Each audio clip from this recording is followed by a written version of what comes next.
Ang senaryo na inyong matutunghayan ay magpapakita ng kahalagahan ng isang accommodating na miyembro sa grupo at kung paano niya pinapadali ang proseso ng pagpapasya nang hindi pinipilit ang kanyang sariling opinyon.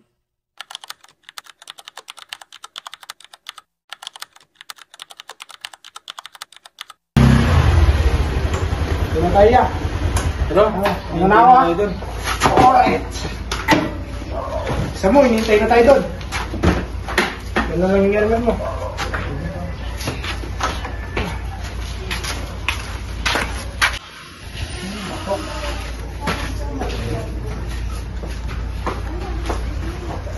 Ano mo, kuya? sabi na. Nakagising na kaya sila? Asan kaya yung mga ano? Ang hilit sa biyahe, kuya? Nakakagutom. Bunso, kain na tayo. Anong niluto mo? Oh, sarap na ito. Bunso sa pinakate.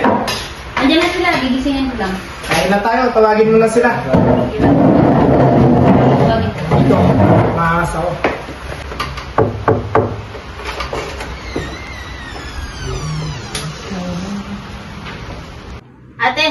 Ate, gising na kayo. Andiyan na yung mga pisa natin, magmi-meeting na ata. Gumising na kayo, andiyan na sila. Sa labas. Gumising. Doon na kayo sa labas.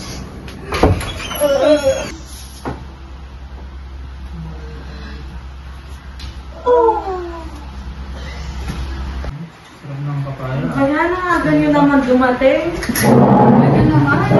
May galing. Sabay, sundo ko ni Utol. Mga ganyan naman. Limit na. Nakakagutom yung biyahe. Tara, kain na tayo. Nasaan na sila? Go na. Oh, andiyan na kayo.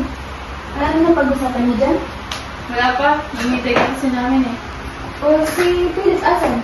Tawagin mo na dito. Tagal naman ako. Tagal na lang. Hindi na pa naliligo eh. Tagal na.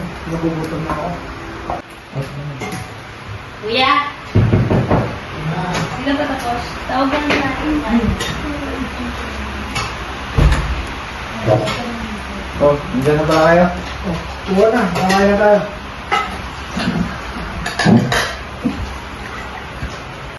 Ang mga magpipinsan ay magkakasama sa kusina, nag-uusap tungkol sa mga plano para sa isang malaking family reunion. Kailangan natin pag-usapan yung family gathering natin. Oh, saan natin gaganapin na itong oras? Gusto ko sana dito na lang sa bahay. Kung magluluto tayo, mas marami, mas masaya. Basta ngayon ako kay Camille. Mas sogi sa bahay. Madali logistics. Pero kailangan natin ng maraming upuan. Mga tent tsaka sound system. Ewan lang kung kakayanin ng ating budget. Oo, kailangan natin i-consider ang budget. Lalo na sa bahay lang, okay lang siguro. Pero dapat magtipid din tayo sa ibang bagay. Lalo na pag nagpe-prepare si ate kami ng mga ibang mga pagkain. Si Michelle ay tahimik na nakikinig sa kanilang usapan. Hindi ito nagpapakita ng anumang opinyon. Oh, okay. Ikaw, Michelle, anong gusto mong mangyari sa family gathering natin? Sa akin kasi wala namang problema eh. Kung anong gusto mo, yun yung din sa akin. Kung gusto ni Camille na magluto ng mga pagkain na gusto niya, okay lang din. Gusto ko lang na magkasama-sama tayo sa reunion natin.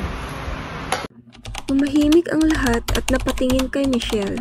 Tila walang pinipiling opinyon at basta na lang sumusunod sa nais ng nakararami.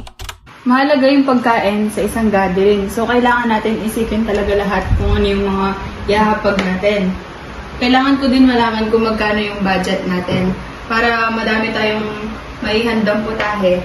Mas mabubusog tayong lahat. Kung gusto mo ng maraming pagkain, siguro dapat magplano tayo ng mga simpleng ulam na mas mura. Kasi kailangan din natin magtipid sa mga ibang bagay. Maging efficient tayo. Huwag tayong basta-basta bibili ng mga mahal.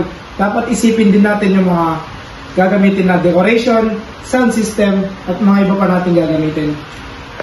Okay lang naman sa akin kung ano yung mas madaling gawin para sa inyo. Basta magkasama tayo. Masaya na ako dun. Nagpatuloy ang pag-uusap tungkol sa mga detalye, habang si Camille ay patuloy na nag-iisip ng mga espesyal na pagkain. Si Hazel ay nag-aalala sa budget.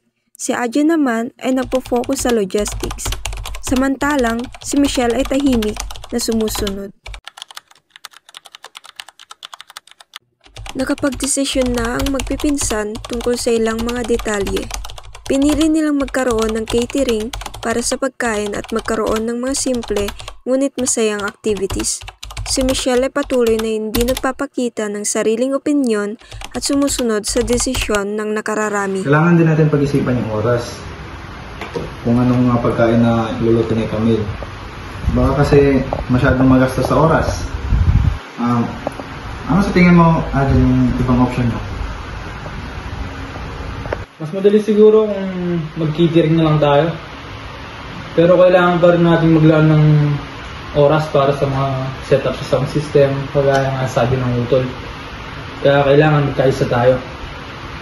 Kung anong desisyon na gusto nyo, okay lang naman sa akin. Kung gusto ni Adja na mabilis na setup, sige, okay lang. Pero kung gusto din kami na magluto ng special na pagkain, okay lang din naman. Ang pag-uugali ni Michelle ay isang halimbawa ng accommodating na miyembro ng grupo.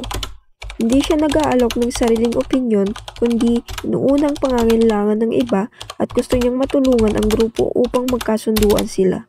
Siya ay hindi assertive at hindi tumututol sa anumang desisyon ng iba. Basta't ang mahalaga ay magkasama at masaya ang lahat. Sigurado kung magugustuhan nilang iluluto kong mga espesyal na pagkain. Pero kailangan ko rin ng tulong para sa pag-setup ng pagkain. Kung magluluto ka, kailangan din natin ng extra budget para sa mga ingredients. Pero kung may catering, siguro mas madaling i-manage ang budget. Oo, okay lang. Kung gusto ni Camille na magluto, tutulungan ko siya. Pero kung gusto niya rin na magluto, siguro mas madali rin. Wala naman akong problema kahit anong desisyon ang gusto niya. Gusto ko sana may mga bago tayong ideya. Gusto ko magpa-games or mga activities para mas lalong masaya sana. Magandang idea. Ano sa tingin nyo?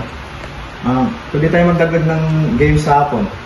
Pwede, basta sigurado tayo na sapat ang oras at ay kailangan deklarado. Okay lang din naman sa akin kung may games. Di naman importante sa akin yun eh. Basta magkakasama tayo. Okay, mukhang may plano na tayo.